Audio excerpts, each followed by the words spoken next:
बड़ा समझाया है यासर पाए ने, बड़ा समझाया है आवाम ਨੂੰ ਪਰ ਜਿਹੜਾ ਨਾ ਸਾਡੀ ਗੱਲ ਕਿਸੇ ਨੇ ਸੁਣੀ। ਅਸੀਂ ਬੜਾ ਸਮਝਾਇਆ ਕਿ ਲੋਕਾਂ ਨੂੰ, ਵਜ੍ਹਾ ਹੋ ਬੜਾ ਗਈ ਹੈ, ਕਿਹਨੂੰ ਸਮਝਾਇਆ ਜੇ? ਉਹ ਬੜ ਸਾਹਿਬ ਆਵਾਮ ਨੂੰ ਸਮਝਾਉਂਦਾ ਰਿਹਾ, ਤੁਸੀਂ ਇਸ ਚੀਜ਼ ਤੇ ਗਵਾਹ ਰਹਿਣਾ ਹੈ ਕਿ ਮੈਂ ਸਭ ਨੂੰ ਸਮਝਾਉਂਦਾ ਰਿਹਾ, ਸਭ ਨੂੰ ਅਨਾਉਂਸਮੈਂਟ ਦਿੰਦਾ ਰਿਹਾ।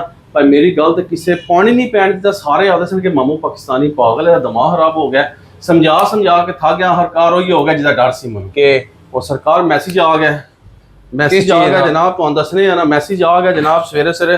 ਤਾਂ ਹੀ ਤਾਂ ਮੈਂ ਐਮਰਜੈਂਸੀ 'ਚ ਆਇਆ ਵੈਲੀ ਕਿ ਤੁਸੀਂ ਸਰਕਾਰ ਦੇਖੋ ਕਿ ਵੀ ਇਹ ਰੇਟ ਤੁਹਾਡੇ ਸਾਹਮਣੇ ਕੱਲ ਆਇਆ ਸੀ। ਕੱਲ ਕੀ ਰੇਟ ਆਇਆ ਸੀ ਜੇ? 4,500 ਰੇਟ ਆ ਗਿਆ ਸੀ।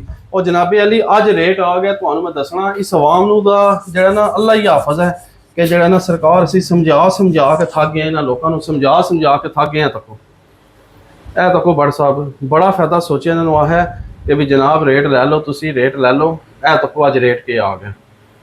4,38,000 37,000 550 रुपया ग्राम सोना हो गया। भट्ट साहब इतना लोगों को समझाया, ਤੁਹਾਡੇ ਸਾਹਮਣੇ ਤੁਸੀਂ ਇਸ ਚੀਜ਼ ਦੇ ਗਵਾਹ ਰਹਿਣਾ ਹੈ ਕਿ ਵੀ ਅਸੀਂ ਜਿਹੜਾ ਨਾ ਬੰਦਿਆਂ ਨੂੰ ਬੜਾ ਹੀ ਸਮਝਾਇਆ, ਪਰ ਉਹਨਾਂ ਹੈ ਮਾਮੂ ਪਾਕਿਸਤਾਨੀ 83 ਕੇ ਹੋਏ ਲੋਕਾਂ ਨੂੰ ਸਮਝਾਇਆ ਲੈ ਲਓ ਜਿੰਨੇ ਚੀਜ਼ ਲੈਣੀ। ਨਹੀਂ ਘਟਿਆ ਤਾਂ ਸਾਨੂੰ ਦੱਸਿਓ।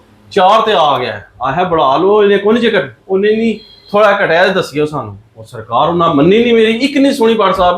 ਉਹ 4 ਤੋਂ 8 12 22 24 ਕੱਲ परसों 27 ਕੱਲ 30 ਕੱਲ ਵੀ ਆਇਆ ਲੋਕਾਂ ਨੂੰ ਵੀਡੀਓ ਬਣਾ ਕੇ ਮਿਹਰਬਾਨੀ ਕਰੋ ਜਿੰਨੇ ਆਰਡਰ ਦੇਣਾ ਲੈ ਲਓ। ਆਦੇ ਨਹੀਂ ਹੁਣ ਤਾਂ ਬੜੀ ਉੱਪਰ ਹੋ ਗਿਆ, ਥੋੜਾ ਜਿਹਾ ਘੱਟ ਲੈਣ ਦਿਓ ਫਿਰ ਲੈਣੇ ਆ। ਉਹ ਕੱਟ ਕੇ ਲੈਣਾ ਮੈਂ ਜਨਾਬ ਹੈ ਤੱਕ ਲੋਕ ਤੁਸੀਂ ਹੁਣ ਖੁਸ਼ ਹੋ ਸਨ। ਇਹ ਅਜੇ ਵੀ ਨਹੀਂ ਲੈਣਾ।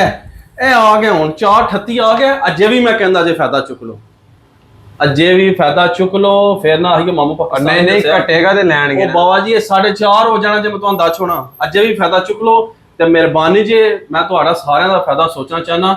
ਅਗਰ ਮੇਰੀ ਗੱਲ ਤੇ ਐਗਰੀ ਹੋ, ਵੀਡੀਓ ਪਸੰਦ ਹੈ, ਲਾਈਕ ਹੈ ਤੇ ਇਹਨੂੰ ਸ਼ੇਅਰ ਕਰ ਦਿਓ ਜ਼ਿਆਦਾ ਤੋਂ ਜ਼ਿਆਦਾ। ਲਵ ਯੂ ਹੋ ਗਿਆ।